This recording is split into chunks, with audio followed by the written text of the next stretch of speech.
At the heart of this path is a property tax increase. This would effectively be a tax on working and middle-class New Yorkers who have a median income of $122,000. The second path also requires us to raid our reserves. It would mean withdrawing $980 million from our city's rainy day fund in fiscal year 2026 and $229 million from the Retiree Health Benefit Trust in fiscal year 2027. These are steps that have been taken before, but only in moments of extraordinary external crisis. Mayor Bloomberg's response to the 2008 financial collapse, and Mayor de Blasio's response to the enormous revenue shortfall caused by the pandemic. We do not want to have to turn to such drastic measures to balance our budget. This is why I believe black and brown people should not be solely tied to the Democratic Party. If you listen just to Mamdani talk and how he had everything laid out for his election process, how he was going to lower rent prices in New York City.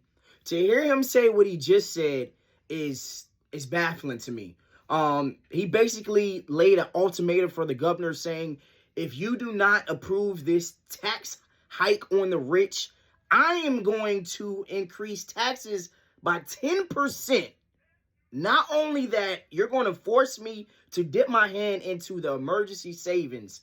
Something that hasn't happened, by his words, by his standard, since the 2008 financial crisis and the pandemic in 2019. And by all accounts, as far as I'm concerned, there is no pandemic, and currently speaking, there is no financial crisis. So I say that to say the irony. You were a guy that led with you were going to lower rent prices. You're for the people. You're going to clean up the New York streets. And to hear you say you're about to raise property taxes and rent almost 10%. Y'all, people are already living in damn boxes as we currently speaking, y'all. I say that to say you got to think for yourselves. Don't be tied to just one political party.